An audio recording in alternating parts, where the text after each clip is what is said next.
Hi, it's Milo from I Think I'm a Nerd, and welcome to the spooky month of October. You may have noticed some of our more recent videos have been horror games, and that inspired me to make more.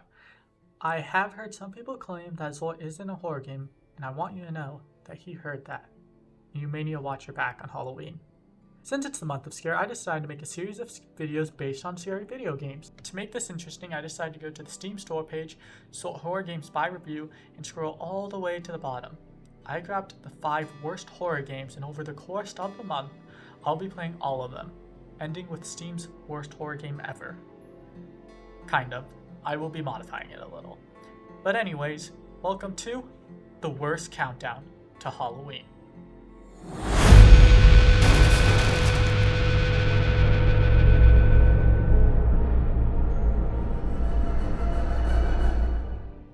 Today we'll talk about the 5th worst rated horror game on Steam, that being Flightmare. Made and published by Van Studio, this is their worst rated and only game so far. Out of the 55 reviews, only around 16 of them are positive, with people saying, I would be tempted to say that the concept is good, since the location is quite original for horror games, but the gameplay directly contradicts this, and the execution is just not well thought out. The sense of dread and fear is just not there. Other critics say, the achievements do not unlock, the game is poorly constructed, you will not enjoy playing this game. Side tangent, but I was really hoping the achievement thing was not true because for the series I was planning on getting every achievement. Turns out, yes, that is true. The achievements simply do not work. So let me just...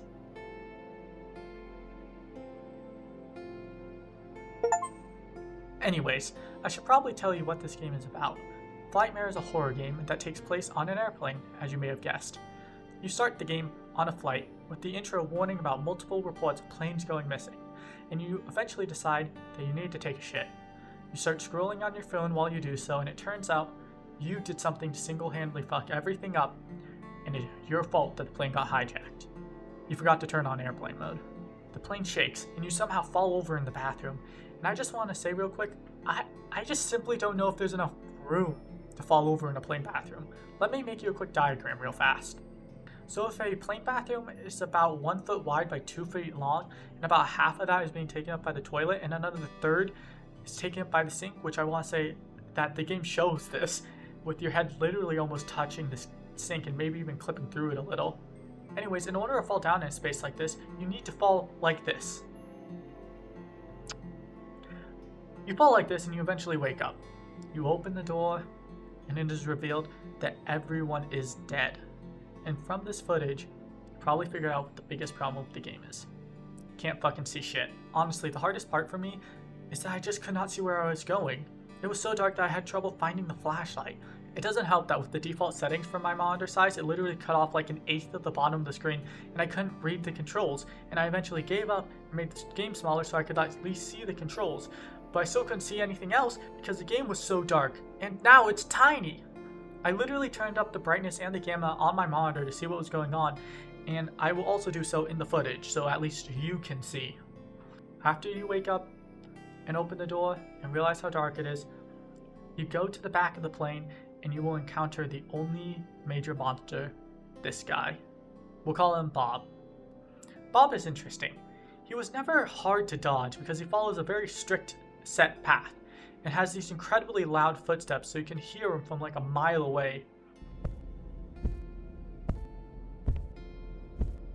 And he's also blind as a bat, since if you're crouching, he literally cannot see you. I have footage of me looking him dead in the eye, and he did nothing. When he does catch you, he runs after you. And I do not know if he's faster than you, to be honest, because every time he was close enough to notice me, I died. In fact, even if I'm not close, the game will decide to screw over and kill me. He also had a tendency to clip into the floor. I don't know if I'm supposed to be doing that. Another problem I had with this game was that all the interactive objects were so finicky. All the doors that can open and close have this half-second delay after you hit the interact button. A big problem I had, due to the fact I could not see since it was so dark, was that it gave you the option to interact with something even if you couldn't. This was fine with the keycard reader since it would make noise when you tried to use it without a keycard, but for this hole in the ground, I did not know what to do for the longest time since I thought the game was broken. I had nothing more to interact with. When I tried to interact with this, it didn't do anything. No noise, no nothing. Another interactive object I had trouble with was this wall. Right above the hole. For some reason it gave me the option to interact with this wall because on the other side there's a bunch of levers. This just made me really confused because I thought you could like push the wall over since I could not get to the back of the plane since it's blocked by luggage and fallen seats. Turns out you need to go around it, crouch over this seat to get there. I just didn't know that because it was so dark. That what I was supposed to do? God, that's dumb.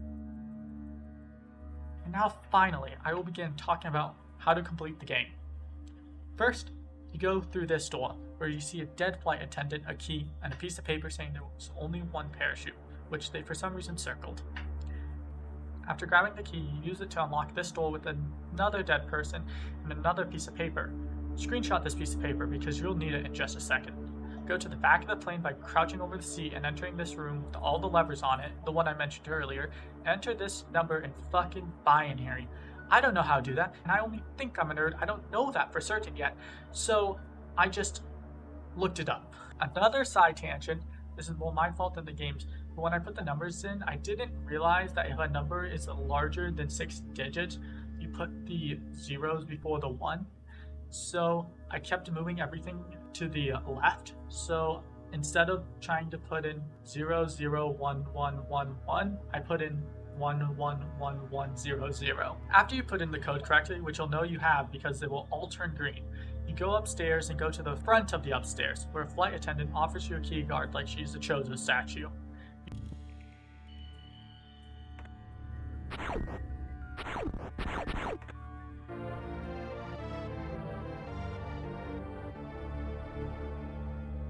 You go back downstairs using the key card on the reader at the front of downstairs where you spawn and go into the cockpit. This next puzzle involves unlocking a padlock, and you do this by looking at the buttons on the flight member's jacket.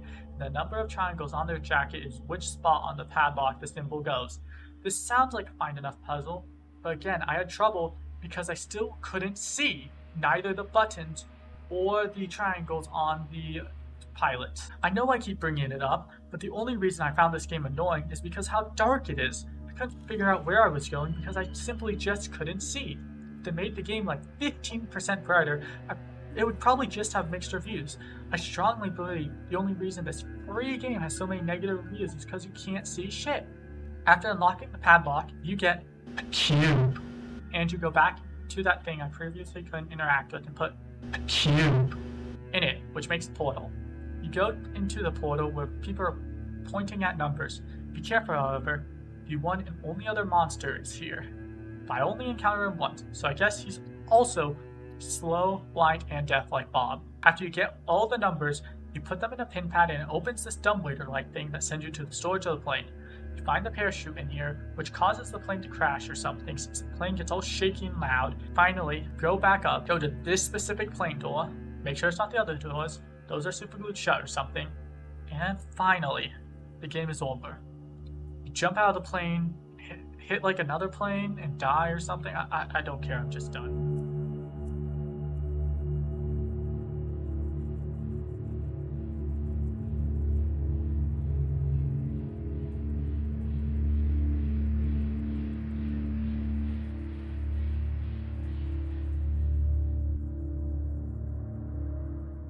This game deserves to be one of the worst horror games ever, and mainly because you can't see. I like to give indie devs some slack, so I'll forgive the funny cutscenes, the bad AI, and the short gameplay. But it's hard for me to forgive the fact you just can't see. I was never scared, just annoyed. No game is scary if you can't see.